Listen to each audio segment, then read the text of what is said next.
मुक्ताबाई की जय। हो मावशी इकडे या, महाराज महाराज मुक्ताबाई की जय।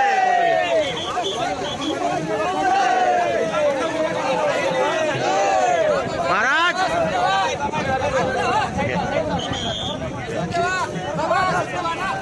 बाळासाहेब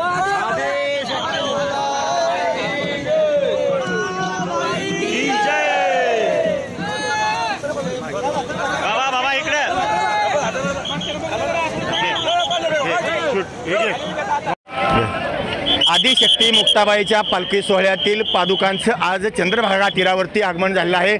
चंद्रभागा तीरावरती आदिशक्ती मुक्ताईंच्या पादुकांचं या ठिकाणी शाही स्नान झालेलं आहे। आपल्यासोबत भैयासाहेब आहेत। भैयासाहेब, आज शाही सोहळा संपन्न होता, या ठिकाणी काय सांगाल? आज अतिशय उत्साहाचं आनंदाचं वातावरण आहे। गेल्या 28 दिवसापासून 24 जूनला आदिशक्ती मुक्ताई पंढरपूरला येण्यासाठी निघाल्यात। हरिभक्त पारायण मंडळी असेल, वारकरी, टाळकरी, फळकरी आज सुखरूप आईसाहेबांसमोर पोहोचले, ते सर्व आता आनंद देत आहेत। आनंदाचा दिवस आहे। तुम्ही पादुका घेऊन या ठिकाणी आणि आपल्याला रथ सुद्धा मिळालेला होता, कसं काय सांग? माननीय आमदार एकनाथजी शिंदे साहेब यांनी मागच्या वर्षी आदिशक्ती मुक्ताईला रथ दिला होता, त्याप्रमाणे कबूल केल्याप्रमाणे ती पूर्तता करण्यात आली। उत्साहाचं वातावरण आहे। मुक्ताईचरणी प्रार्थना आहे की हे वर्ष सुख समृद्ध आणि भरपूर पाऊस पडो।